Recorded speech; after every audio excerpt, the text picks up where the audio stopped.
ያልተፈለገ እርግዝና ለመከላከል የሚጠቅሙ የተለያዩ አይነት የእርግዝና መከላከያዎች አሉ። ዛሬ እነዚህን የእርግዝና መከላከያዎችን ለመጠቀም ሲመርጡ ብዙዎች የሚሳሳቷቸውን 3 ስህተቶች እነግራቸዋለሁ። እስከ ቪዲዮ መጨረሻ ድረስ አብራችሁን ቆዩ። የመጀመሪያው አብዛኞቻችን የምንሰራው ስህተት አንድን የእርግዝና መከላከያ መንገድ ስንመርጠው ሌሎች ጓደኞቻችን ወይም የቤተሰቦቻችን አባላት ስለተጠቀሙት እንጂ በእርግጥ ከኛ ባህሪ ከኛ አኗኗር ጋር ይሄዳል ወይ አይሄድም ወይ የሚለውን ነገር በደንብ ሳናስተውል ሳናቅደው ያንን የእርግዝና መከላከያ መጠቀም መጀመር ነው። ጓደኞቻችን ወይ ቤተሰቦቻችን ስለተጠቀሙት ብቻ የምንጠቀመው ከሆነ አንደኛ በዘላቂነት አንጠቀመውም፣ ሁለተኛ ደግሞ የሚያስተናግደውን የጎንዮሽ ጉዳቶች ደግሞ በጣም ከባድ ሊሆኑብን ይችላሉ። ስለዚህ ያንን በደንብ አድርገን ማስተዋል ይኖርብናል። በነገራችን ላይ ሁሉም የእርግዝና መከላከያ በሚባል ደረጃ የጎንዮሽ ጉዳት ይኖረዋል። ይህንን የጎንዮሽ ጉዳት ምን ያህል ልቋቋመው እችላለሁ የሚለውን ነገር በጣም ከግምት ውስጥ ማስገባት አለባችሁ። ሙሉ የሆነ መረጃም ሊኖራችሁ ይገባል። መጀመሪያ ይሄ የእርግዝና መከላከያ ጥቅሞቹ ምንድን ናቸው? ለምን ያህል ጊዜ ነው የምወስደው? ምናልባት ደግሞ እርግዝና እንዲፈጠር ብፈልግ በምን ያህል ጊዜ ውስጥ መልሼ ማርገዝ እችላለሁ?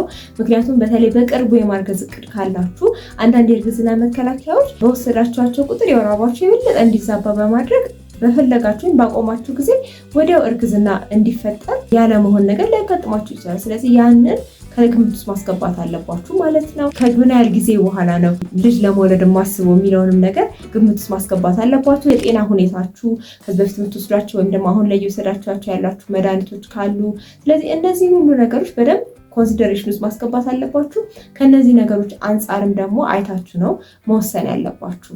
ሁለተኛው ብዙዎች የሚሰሩት ስህተት የእርግዝና መከላከያ አብዛኞቹ ማለት ነው የአባላዘር በሽታዎችን እንደማይከላከሉ መርሳት ነው። የእርግዝና መከላከያ ሆኖ በተጨማሪ አባላዘር በሽታንም ደግሞ ሊከላከልልን የሚችለው ኮንዶም ብቻ ነው። ስለዚህ በተለያየ ምክንያት የእርግዝና መከላከያዎችን እየወሰዳችሁ ነገር ግን ጥንቃቄ ለጎደለው ወሲብ የምትጋለጡበት አይነት ሁኔታ ካለ ኮንዶም መጠቀምን በፍጹም መርሳት የለባችሁም። ስለዚህ ያው የእርግዝና መከላከያዎች HIV ጨምሮ ሌሎች የአባላዘር በሽታዎችንም እንደማይከላከሉ በፍጹም መርሳት የለባችሁም ማለት ነው።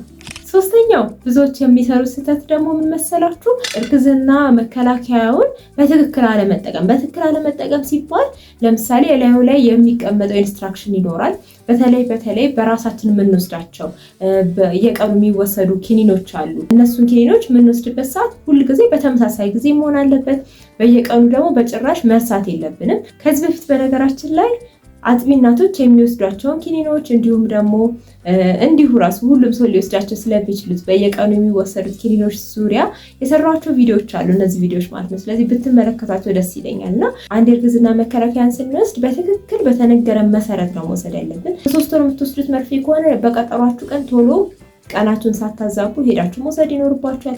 የ3 ዓመት የ5 ዓመት ከሆነ ልክ ቀኑን ጠብቆ ሄዶ ማስወጣት ወይም ደግሞ መቀየር ያስፈልጋል። ኤክስፓየር በሚያደርግበት ጊዜ ወይም የመጠቀሚያ ጊዜው በሚያልፍበት ጊዜ አወሳሰዳችን በተዛባ ቁጥር የተዛባ የወር አበባ እንዲኖረን ያም ደግሞ ላልተፈለገ እርግዝና ሊያጋልጠን እንደሚችል በፍጹም መርሳት የለባችሁም። ሌላው ደግሞ በጣም የሚታይ ስህተት ምንድን ነው? የአጭር ጊዜ የሚባለው ወይም ደግሞ ድንገተኛ የሚባለው የእርግዝና መከላከያ ፖስት ፒል ማለት ነው። እሱን እንደ ለረጅም ጊዜ እንደሚወሰድ አይነት የእርግዝና መከላከያ አድርጎ በተደጋጋሚ መጠቀም ማለት ነው። ይሄ በፍጹም የማይመከር ነገር ነው።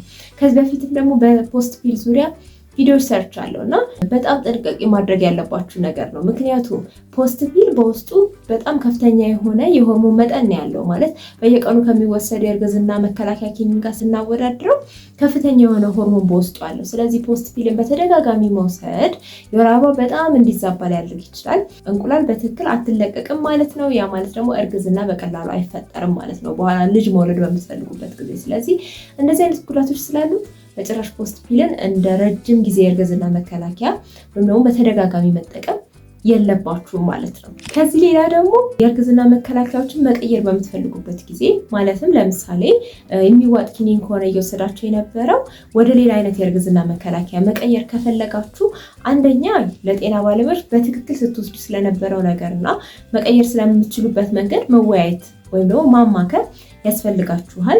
ሌላኛውን ወይም ቀጣዩን የእርግዝና መከላከያ ደግሞ መውሰድ ያለባችሁ ለምሳሌ አሁን በጀመርኩት ምሳሌ ብንሄድ የእርግዝና መከላከያ ኪኒን የሚዋጣውን ከሆነ እየወሰዳችሁ የነበራችሁት አዲስ ፓኬት በምትጀምሩበት ቀን ሌላኛውን የእርግዝና መከላከያ ብትጀምሩት ጥሩ የሆነ ትራንዚሽን ወይም ደግሞ ወደ ቀጣዩ የእርግዝና መከላከያ በምትሄዱበት ጊዜ በመካከል ላይ አንፕሮቴክትድ የሆነ ሰዓት ወይም ደግሞ እርግዝና ሊፈጠር የሚችልበት አይነት ሰዓት ሳይደርስ የወር አበባችሁም ሳይዘበራረቅ በሰላም ወደ ቀጣዩ የእርግዝና መከላከያ አይነት እንድትዛወሩ ያግዛችኋል ማለት ነው። ስለዚህ ይሄንን በጣም ትኩረት እንድትሰጡት እመክራችኋለሁ።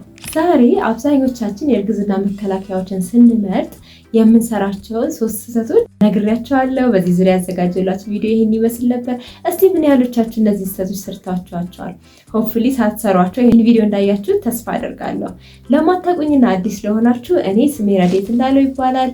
በሙያዊ ሚድዋይፍ ነኝ። በዚህ ቻናል ላይ ስለ እርግዝና፣ ወሊድ፣ ስለ ህፃናት እንክብካቤ እንዲሁም ደግሞ አጠቃላይ የስነ ተዋልዶ ጤና ጠቃሚ ነገሮችን የማጋራበት ቻናል ስለሆነ ሰብስክራይብ እያደረጋችሁ ቤተሰባችንን ተቀላቀሉ። ላይክ ሼር ማድረግም እንዳይረሳ። ምናልባት ጥያቄ የሚፈጥርባችሁ ወይም ደግሞ የበለጠ ማብራራት ያለብኝ ነገር ካለ እንደተለመደው ኮሜንት ላይ አስቀምጡልኝ። በነገራችን ላይ በእርግዝና መከላከያዎች ዙሪያ የሰራኋቸው ቪዲዮዎች ስላሉ ብትመለከቷቸው ደስ ይለኛል። ለዛሬ ያዘጋጀሁላችሁ የሚመስል ነበር። በቀጣይ ቪዲዮ እስከምንገናኝ ድረስ ቻው ቻው። ሰላም እንዴት ናችሁ? ይህ ዛሬ ነው። በቻናላችን ስለ እናቶችና ህፃናት ጤና እንወያያለን። ላይክ እና ሰብስክራይብ ማድረግ በፍጹም እንዳትረሱ።